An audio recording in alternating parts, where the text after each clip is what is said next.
What's up, everybody? Welcome back to Real Estate Uncensored. I am your host, Matt Johnson. Greg McDaniel sadly cannot join us today, but we've got a killer guest to make up for him, and he's going to turn green with envy because we've got Brian Culhane, co-founder of EXP Realty, and a total all-around badass. And so we're talking about a lot of fun stuff today. Might get into some biohacking, some ice baths, some holistic health, some leadership, excellence. We're going to talk a little bit about what real estate marketing and sales looks like next year. Maybe some fun stuff that EXP is rolling out, or where we're going with EXP. So if you're in this world, it's good. But even if you're not, I don't care if you're with EXP or not, Brian is somebody that you should absolutely know and follow because of who he is, the leadership, and the content that he's putting out there. And so it doesn't matter whether you're kind of in the EXP ecosystem or not, you're going to love this episode. So with that being said, I don't have a junior grandmaster to introduce, unfortunately, so I'm just going to have to settle for the better thing, which is the evil ball ninja. Gene Volpe, how are you? I'm glad you cleared that up, man, because you were going down a rabbit hole that I did not like. I'm not the junior grandmaster. Yeah, we're talking about stepping up. We're stepping up the co-hosting quality here, right? Well, look at me. I mean, look, dude, look at how handsome this is. Of course we're stepping the quality up. That is a sexy hoodie. That's all I'm going to say. Good to see you, my friend. It's good to see you back in the what do they call that? The catbird seat? What do they call it? Yeah, something like that. I don't know. Catbird seat? Yeah, I think that's it. I don't know what that is. Is that the tip-top thing of a pirate ship where you're supposed to be looking out for the next for opposing ships? I think that's what that is. Sure. I like it. Sure. Why not? All right, so let's bring in our special guest. Brian, how's it going today? Hey, guys. I got to look that up now, figure out what that is. That'll gnaw away at me all weekend. I know. It's a good policy. Just if you run across a word you don't know, look it up in the dictionary. Catbird seat. I've used it 1,000 times. I have no clue what it is. So first of all, how are you? How are you enjoying life here in December 2020? Yeah, I mean, listen, life is good, right? We're hanging in there like everybody else, taking it one day at a time with all the craziness that's happening in the world, but we're trying to stay centered, stay grounded, and just focus on things that we can control. And financially and career-wise, it's never better. Yeah. So, I don't want to complain if I don't have to, right? Yeah, I mean, our heart goes out to the people that have not had it so easy. I think there's some folks that were ideally positioned for something like this to happen, not because we planned for it, but just because, we'd already been working virtually, like EXP, the way it's structured, it was already virtual. So there's folks that just the working from home, the remote learning and stuff like that didn't quite have as big of an impact, and real estate was declared essential in most places. So a lot of people just, kept right on trucking. I know I was talking to, I think we had Michael Hellickson from Club Wealth, who's a client on a few months ago, and he said a lot of his top agents in their coaching program are having the best years ever, some of the best months and years ever. And yeah, it's a mentality thing. Yeah, I mean, there's going to be winners and losers in any major change and shakeup. I mean, I see a lot of silver linings, obviously, coming out of, sort of this crisis and sort of what's happened with us. And in particular, I think you're going to see a major shift in emphasis into the health and wellness space. I think with, the coronavirus sort of, creating more of I think it just accelerated sort of the stay at home, work from home, telework, movement, which had already begun. I mean, we've been doing it for 10 years now. But I think it's just accelerated the industry probably, 5 to 10 years in the last 6 months. Yeah, I'd agree with that. Is there anything that you've learned, just especially since you've got like kids home for remote learning? I think you mentioned that before we hit record. Is there any kind of just tips that you have for people that are dealing with kids at home, that kind of in their space for the first time while they're also trying to work?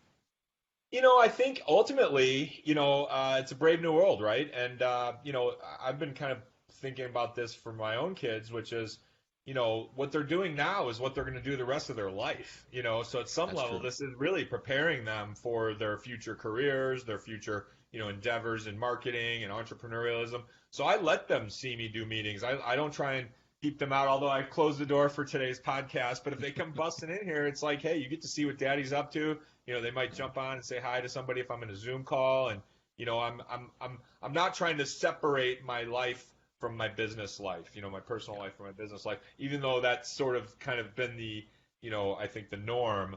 But at some level, I think it's good for them, and it's good for people to see that we're real people too. I'm not just all business. Yeah. Yeah, I'd agree with that. I mean, that's coming from like a homeschool background, the staying at home stuff, the thing that most drove me nuts was just not being able to go to a coffee shop and work and write and just do some of those things. But the actual working and you're right, like that mentality of continually learning and educating yourself. If you get the chance to do any form of homeschooling, that becomes natural and you actually enjoy it, and it becomes a habit that you just get into for the rest of your life. So yeah, that's another silver lining I've had an eye on too, and I hope that moves people into maybe some alternative schooling options and stuff, because I think as EXP grows and more people come over to the work from home virtual lifestyle, that's one of the biggest problems they've got to solve is, am I still running the kids to work, to school? And to and from school, if I want to homeschool them, is that a realistic option? How does that work with my real estate career? Like, I think there's going to be some interesting stuff that comes out of that. So, but let's talk about just what you're most excited about. So when you look at 2021, we can go a couple of different directions with this because I know you've got some fun stuff that EXP is rolling out, but I want to focus more on just for yourself, for your leadership of your team and all that stuff. What are some of the things that you're excited to talk to people about that are, especially when you're talking about developing maybe your next round of up-and-coming leaders? Yeah, it really is the, multi-million-dollar question. I'll just kind of share with you sort of where I'm at now currently with sort of my thinking and my thought process. For 15 years and really my whole life, I've been in the coaching space. I used to play basketball and I coached basketball all along. While I was a player, a lot of times it was little guys and girls and, just kind of, house leagues and all the way up through AAU. And then, obviously once I got into the real estate space, even, day one, I was brought in as a team leader. So as soon as I got my real estate license, Glenn hired me to be his team leader over at Keller Williams. And so I was always recruiting, managing, and training and motivating. And, and then as I, sort of went through the last 15 years, I had sort of a major moment in my life when I fell off my mountain bike and broke my hip. So that was probably 2011. I was in my, mid-30s, just built our first house. My wife was pregnant with our second child. I was primarily a buyer agent. I'm no stranger to hard work. I played college sports, I caddied, I was a busboy growing up, so I was always kind of the, digging ditches, so to speak, right? And so I'm no stranger to hard work. So, if there was ever a challenge or something in my life, I just worked harder. I just pushed further, I dug deeper, right? Sort of using some sports metaphors. But, when I got to coaching others and trying to motivate and push others in the real estate space, I kind of realized I was doing it wrong. Okay. So what I think what the common, you see a lot of coaches in the space and you have many of them as your client, and kind of the going wisdom is sort of wake up, earlier, grind harder, I mean, there are some, spreadsheet and time block and all that stuff, but really it was sort of this work harder, it's sort of like grind harder. And I thought about, what is the essence of sales? What would you say, Matt? What do you think the essence, and in any industry, but certainly in real estate, what would be the core activity that we're asking a salesperson to do every day? Well, in terms of growing sales, is more conversations. Okay, simply enough. Well, with people who could potentially, yeah. Well, that's a good question. You can go either approach, but ideally, if you want to grow your business faster, it has to be conversations with people you don't know. Don't know. So, and through my sort of biohacking and sort of learning about the body and sort of the mind, one of the most stress-inducing moments that you can create for yourself is to surround yourself with strangers, right? Look no further than being on an elevator, right? Your body literally goes into fight or flight mode. You start getting, cortisol starts pumping out of your brain down your spinal column, and you get into this sort of like, okay, these strangers, I don't know about these people. So here I am asking, men and women to go out and make friends with strangers, right? That's kind of what a sales manager is pushing his people to do. Well, I've realized that it takes a lot of life force to do that, literally. And so, so one of the things I sort of the breakthrough or the epiphany I had was, instead of trying to get people to work on financial freedom or get to work on success, I now work with my team and my leaders on how to be the best version of themselves possible, right? How to increase their energy levels, how to be able to increase their capacity to do more and feel better about themselves, right? So, because I feel like if you feel better about yourself, and you have more energy and more stamina to get stuff done, then the byproduct will be financial success, right? You'll naturally go out and meet more people. You'll be more comfortable in sort of, upfront talking to people and engaging strangers, if you will. Maybe it's cold calling or picking up the phone or knocking doors or whatever activity we're asking salespeople to do.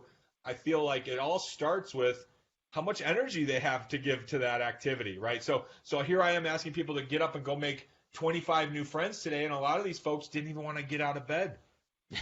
Right. They didn't like the way they look in the mirror. Right. They're like disgusted with themselves, and I was too, right? So I'm speaking from a little bit of experience. I was 75 pounds heavier when I got injured, and I just wasn't living the best life, right? I wasn't making the best choices. So, in a lot of ways, and kind of bring this back to your first question about coronavirus and sort of the crisis that we're facing. I mean, it really is. It's, if you look at who's impacted the most, it's a lot of times it's people who didn't age gracefully, right? They didn't take care of themselves into old age, right? Or they made some bad decisions, or they were smokers, or they maybe drank too much, or whatever, right? Or they didn't exercise enough, right? So here all of a sudden comes this respiratory issue that if you're relatively healthy, you'll get, if you get hit with it, you can probably make it, but if you're not healthy, you're in for a world of hurt. Yeah. And so I think, kind of bringing this all together, and that's sort of where our head's at now with our leadership and our coaching. It's how can we help them unlock success? Well, the key to that is mastering self-discipline. Yeah, love it. Yeah, and I think there was a phrase that you mentioned, increased capacity, which is funny because I've actually that I had used that exact phrase in describing my own afternoon routine. The purpose of the afternoon routine is to increase capacity for mental focus, and like I look at, maybe I picked this up from David Goggins listening to some of his stuff, but looking at the things that you do physically and pushing yourself physically so that you build increased capacity in mental toughness, which you can then apply in a whole bunch of different areas. And unfortunately, people that are starting out or people that were caught off guard by the events of this year, that's one of the issues, is just lack of overall, capacity. They're already kind of running at capacity just with what normal life was before all this stuff hit. Yeah, I mean, I get that a lot, right? Especially if you think about bringing this to EXP a little bit. So you're taking a real estate agent, and then you're asking them to go out and maybe becoming a good attractionist, and bring in more people, and maybe even, you start bringing up stocks, and in their mind they start going, whoa. Like, I'm focused on sales. Like, those are two separate businesses. I don't have the capacity. My plate is full. Right? You get that a lot. Like, I got a full plate. Like, everybody has a plate. But then I look at someone like Tony Robbins, and I'm like, this guy runs 200 companies. He's got, he does 5 days straight, 15-hour days. He's flying all over the world. He's giving out 1 billion turkeys for Christmas. I'm like, how's that guy doing that? And I'm over here feeling like I have 3 calls in the day, and I'm exhausted, right? I'm gassed from like 3 Zoom calls. And so I'm like, how does he get there? Well, you just start, tomorrow run 200 companies, right? You go from 0 to 200. Yeah. So there's this idea of conditioning your limbic system, your nervous system, right? Your nervous system, you think about, like, your nervous system can handle so much stress and so much. It has the capacity to do. I mean, just look at the people that we've celebrated throughout history and what they were able to accomplish, right? Or, the guys that tried to discover the South Pole, Shackleton and his expedition to the South Pole. Those guys, I mean, they lived off of like chocolate rations for 6 months, and they were in freezing cold conditions. I mean, your nervous system can really survive a hellacious, literally a winter storm of stuff. But yet we sit in these 70-degree houses, these 70-degree cars, these 70-degree offices, and we do a few things during the day, and we're totally exhausted, right? Like, it's like too much. And so I've kind of developed this concept of, you've got your plate.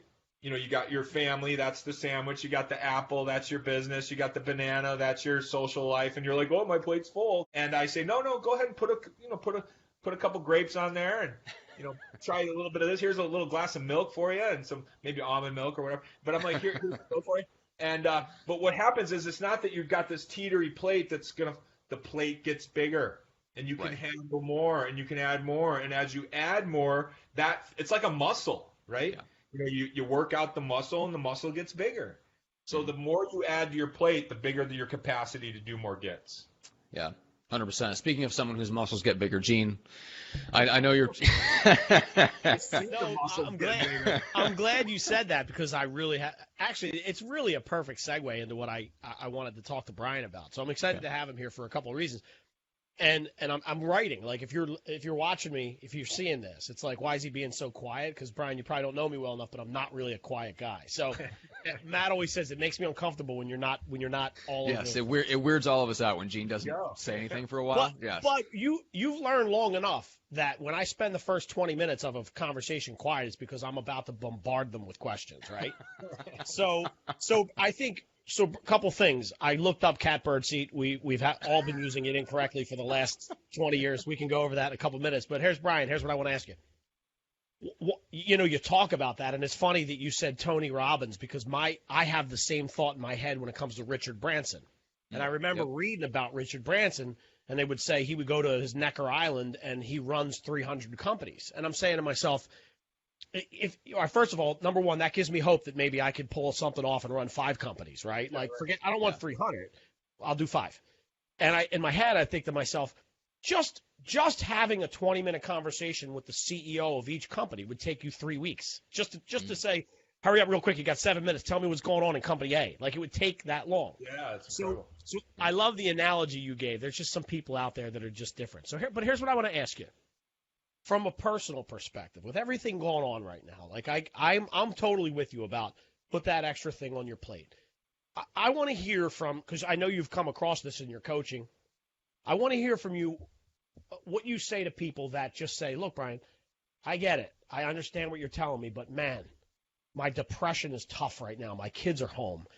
I can't get out of bed. My income has dropped 30%. I don't and I'm assuming, of course, that people are coming to you and saying that out loud. 100%. Give me some tips and tricks that maybe you could use, because I'm seeing this in my own life right now with people around me going, look, bro, I'm glad you're doing great, but I hate this right now. And I'm surprised by it a lot, the depth of it. What are some of the topics, tricks, techniques that you use to somebody that says, because I know what I would say, just get out of the bed and stop being a bitch. I know that's not the tactic. What? Give me something. Yeah, so you got to understand that the body is a healing machine. All right, so your body is set to heal. It knows nothing else. That's it. Your brain and your body is designed to grow and heal, and you do your healing usually when you're sleeping or in your sort of deep brainwave. And but if it's a healing machine, a machine needs 2 things, right? It needs raw materials and it needs a good program. So, just in the language that we say, now, listen, if you're saying something out loud, like, I feel terrible, I'm miserable, I'm a jerk, I suck at everything, that's 10 times worse than just thinking it, right? Thinking it is bad enough, but saying it out loud is like, you're literally like etching it into your brain tissue, right? It's like, so they talk about this concept of downtrodden neurological pathways. So I use the metaphor of, like, think of your brain tissue, literally the brain matter. Think of it as like, at the top of a mountain with 20 feet of the freshest powder snow you've ever seen sprinkled on top of it, right? Fresh, brand new powdered snow is on top. That powdered snow is your brain tissue, okay? Well, every thought you have is you walking over that snow in muddy boots, all right? So you have that thought. You say, I'm no good. I can't do that. I can't do what Gene and Matt and Brian do. Those guys are another level. I'm just, regular old nobody. I'm nobody, right? And so you say that and you walk over the path. And then you wake up tomorrow and you say it again, you say it again, and you think it again, you say it, and you think it, and you think it, and you say it, and you keep stepping in those same footprints. Well, think about it again. 20 feet of fresh powder. You're walking over the same path over and over and over. Pretty soon, what are you walking in? Right? You're walking in a 20-foot crevasse with muddy, icy walls, and you can't even see, and there's barely light coming down, and you're just walking through the same pattern over and over and over. My mom and dad, and they were great parents, and they were an amazing couple, but they'd fight like every other parent. And my mom would say something to my dad, or my dad would say something to my mom, and it's just stuck out in my mind. But they'd say, "You're like a broken record. right? And that was like they'd have the same fight over and over and over. And I just feel like that literally that groove, a broken record is basically the groove is so deep that it can't skip to the next line, right? It can't keep playing the song because it's just stuck in a loop. And I think our brain tissue operates the same way. So how do you reset the brain tissue, to answer your question, Gino? How do you get out of that pattern? You need a breakthrough. You need a radical shift. You need some sort of, dare I say, jumping in ice water, or some sort of crisis event. Sometimes they use the term hitting rock bottom, feeling enough pain. They say when the pain will go away when you're done learning from it. So it's going to take something like that in order to break the pattern. And then you got to rebuild sort of the positive program, right? You get, they even say if you can just fake a smile for an hour a day, you literally can release endorphins from faking it. So it's mental training, right? It's and it's obviously finding the right coach, the right mentor, someone who can hold your hand. I had a guy over yesterday. He's got some stuff happening. Big commercial broker here in the Valley. Great guy, 5 kids, getting ready to have kid number 6. Not too much younger than me, probably late 30s, early 40s. And he's just got some stuff. And the other day they said they think they might have found a mass in his chest. And so he was stressed out. Came over, we jumped in my pool, right?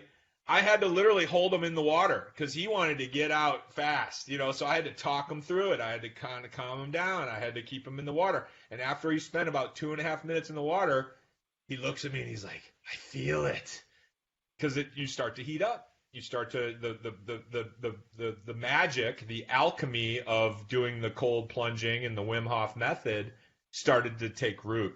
And he literally, I could see the shift in his eyes. And now, for the last 24 hours, he's like, man, I'm addicted to this. I'm going to be doing this every day. This changed my life. I can't wait. So it was like sometimes it takes that radical, they call it in sort of men's psychology, they call it, stepping into the abyss, or facing the dragon. You just have to sort of take that leap of faith. Does that answer your question, Gino? I think a couple ways to Sunday. That was brilliant. Yeah, it was awesome. You want to jump into some cold water with me? So it's funny when you said that. I have a guy close to me that does the Wim Hof method, and he's always trying to get me to go to the crick with him. And I'm like, I'll do it one of these days. Yeah. So yes, when we get together, yes, I will do that. We're doing it. All right. All right. So there's what I love about that answer is reminds me of. So I came across like a set of seminar cassette tapes, and yes, actual cassette tapes when I was like in my early 20s. And they were by this real estate entrepreneur out of Australia named Peter Daniels. And he had like the best there's a bunch of quotable stuff from that seminar, but he said something to the effect of this: that emotions are not subject to reason, but emotions are subject to action, right? So like doing something physical will get you out of bad emotional states. And that always stuck with me. It's hard to kind of remember to apply, I think, sometimes. But, like if somebody's really in the depths of depression, I think that's a great approach, is to get them to focus on, hey, like what's the raw material in, right? What's your diet and what are you telling yourself? And then let's change the programming. Let's get you on a different kind of schedule, like whatever that is. And let's maybe prevent you from having to have that hitting rock bottom experience. It's unfortunate that that's what it takes sometimes, but I don't think it automatically has to take that to get you to shake up. I've used the phrase, as the older we get, the exit ramps on the highway to hell get fewer and farther between, right? So the older we get, exit ramps from the highway to hell get fewer and farther between. So you see these exit ramps like, hey, you should change your behavior.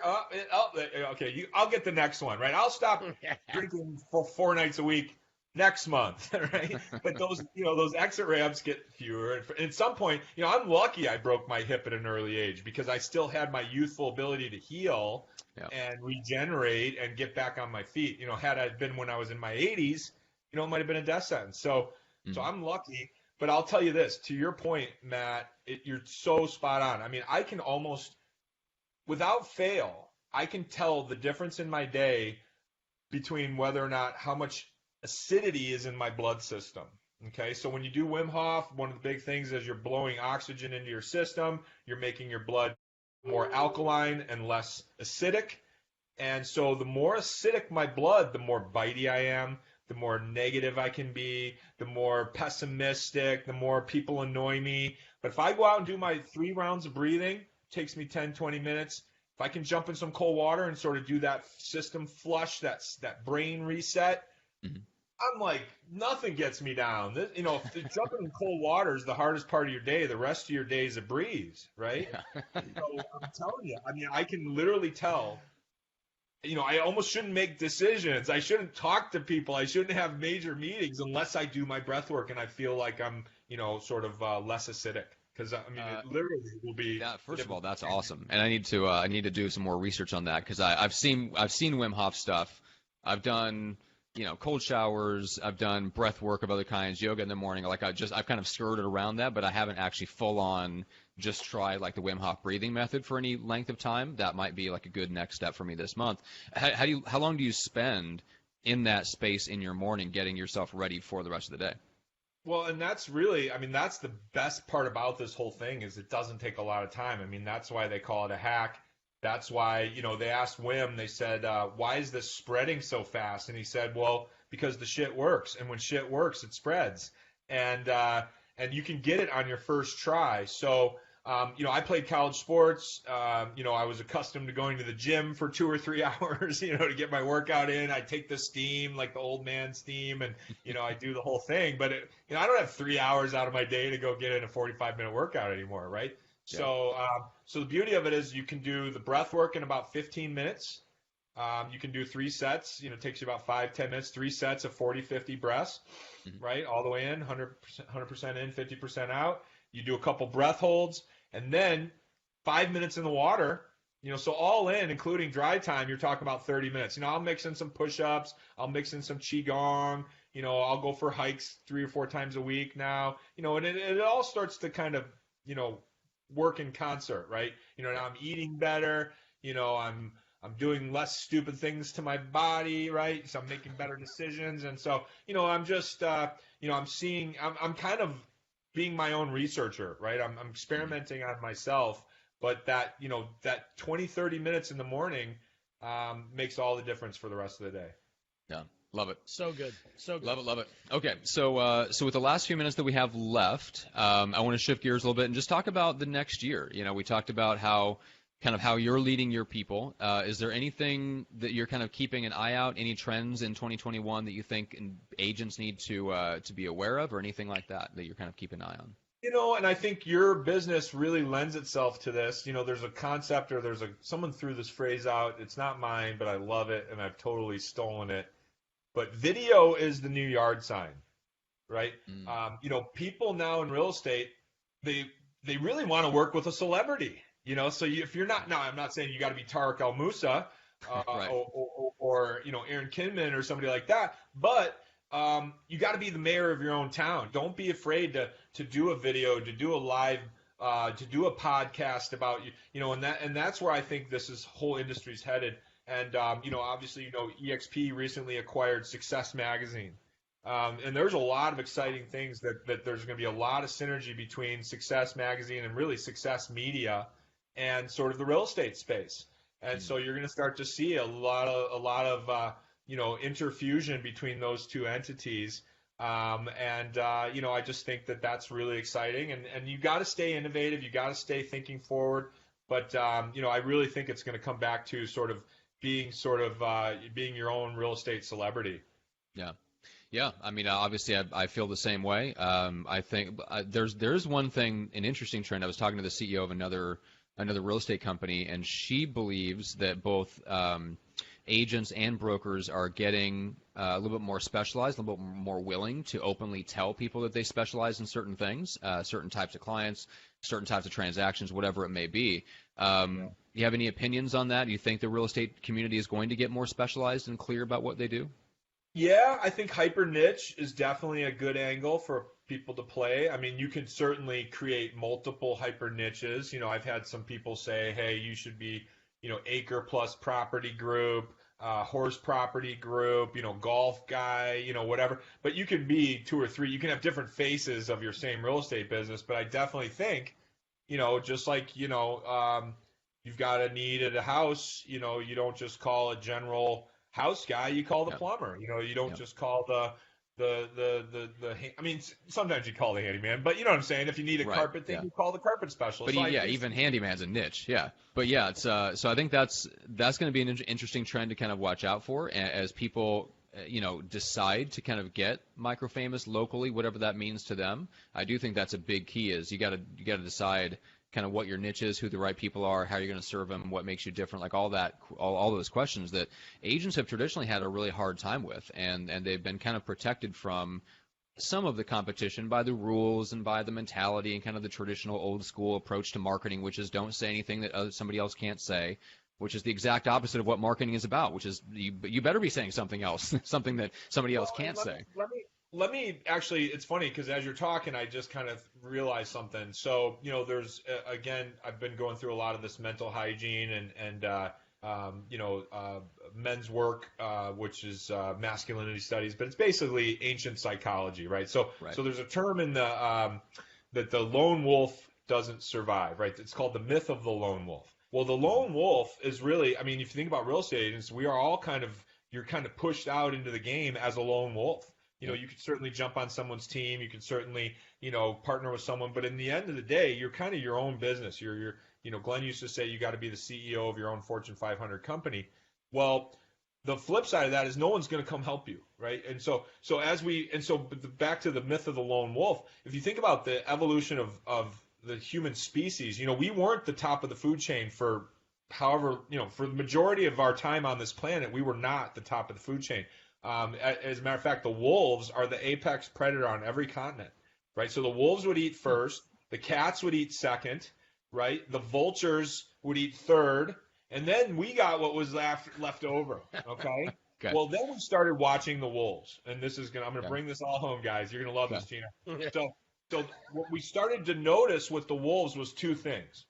One, they worked as a team, right? So pack hunting. But two is that they were specialists. So this idea of specialization, right? So we can't all be, making spears. We can't all be making clothes and hunting for food. You hunt for food. You make the clothes. You skin it. You tan it and make clothes, leather out of it. You build the huts. You do this. You're good at that. You're protective, And so we started to kind of give each people roles in the tribe or the clan or the whatever, right? The community. So it's the same as applies today. You can't be a good mechanic, a good doctor, a good lawyer, so you have to be able to engage specialists to help you get through your life.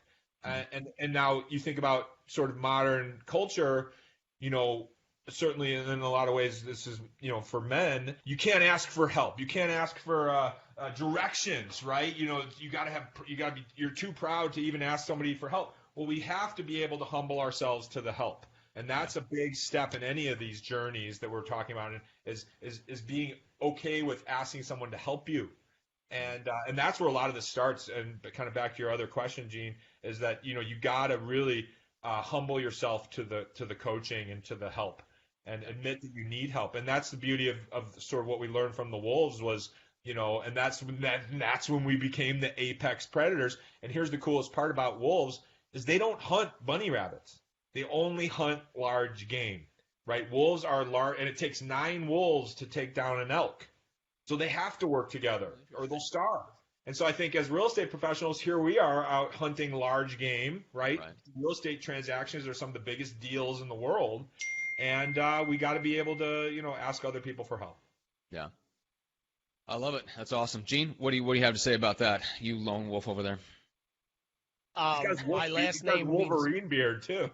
My last name means fox in Italian, so I don't know if that says anything. I grew up with. I was going to say you should just fake it and say it means wolf. Yeah, well, they're like wolf-like. It's wolf-like. It's a smaller, better-looking wolf as a fox. I was going to say, isn't vulpine? Doesn't that mean wolf? I don't know. Listen, I thought I knew what catbird seat meant. Maybe look that up too, Gene. Go get a dictionary. By the way, what does catbird seat mean, Gene? We're gonna close this thing we gotta out. make the people wait it out. We're gonna. Oh, we got to. Okay, all right. Well, Brian, what's the best way to connect with you and kind of get into your world? Yeah, I mean, I'm all over the place. I'm big on Facebook, so reach out to me on Facebook. I live and breathe in the I am. I'm Brian, Brian, at exprealty.com. So super easy to get a hold of me. Easy enough. Um, Love it. Yeah. So if anybody has questions about EXP or just wants to kind of get connected up with you, make sure to look you up on Facebook and all that fun stuff. And then, Gene, before we get into the catbird seat discussion, riveting. Yep. I know it's going to be riveting. What's the best way for people to reach out to you? Actually, you're going to be very surprised. You are going to probably change your middle name to Catbird Seat. I will say that if the definition was made for anybody, it is for Matt Johnson. I will say this. If you want to get in touch with me next week and the week after, you can email me at brian@exprealty.com. EXPRealty or exp.com? exprealty.com. Perfect, because I will be in his pool. So if you need to get in touch with me, you go after Wim Hof's subject here, and I'll be with him, and he'll be saying, will you please put some clothes on and get out of my pool and go home? The kids are here, man. Let's go. All right, I'll do it for you, my 5-year-old daughter will be in first. She goes in first. That's right. So in case you think about getting out, Gene, just remember, a 5-year-old girl lasted longer than you probably did. Yeah, no, I wouldn't be surprised by that. Yeah. All right, GeneVolpe.com. So if you want to get more exposure online, and then for myself, getmicrofamous.com. You can get the book there for free. You can listen to the podcast and all that fun stuff. All right, so Gene, catbird seat. Here it is. The catbird seat is an American English idiomatic phrase used to describe an enviable position, often in terms of having the upper hand or greater advantage in any type of dealing among parties. Here's where you love it, Matt. The phrase derives from the common catbird's habit of making mocking calls from a secluded perch. So it's basically a bird making fun of all the other people below. Okay, so it's like it's the bird version of the hecklers from the Muppets. That's exactly right. They're up there, so the hecklers are up in the catbird seat. All right. That's it. I can dig that. Just calling out. He's talking. I don't know. I feel like, Gene, of all the people who are sitting in the catbird seat on Real Estate Uncensored, it's you. That's a true statement. I mean, However, you and I will Greg say take this. pot shots at each other, but you come down from the rooftops and just annihilate us both. Listen, I love every second of that, and I will tell you this. I think in the 3.5 years I've been with you, that's probably the first thing I've put on the show that was worth any value. That's impossible. How dare you? All right, Brian, this has been awesome. I really, really, really appreciate your time. Thank you so much for contributing. Guys, if you go leave a 5-star review for the show on Apple Podcasts, make sure to drop Brian's name and call him out, thank him for his time and his contribution. Make sure to connect up on Facebook. Share this interview with your friends. If you've got, especially like Gene mentioned, folks that are kind of in your life that they may not be having their best year ever. Whatever that situation is. Obviously, we didn't go a lot into real estate specific stuff on this. So if you've got people in your life that just need a way out of depression, whatever the hole is or whatever the rut that they're stuck in, do them a favor. Share this episode with them. So with that being said, guys, I really appreciate it. Thank you to you both. Thanks to everybody for listening. We appreciate it, and we'll see you on the next episode.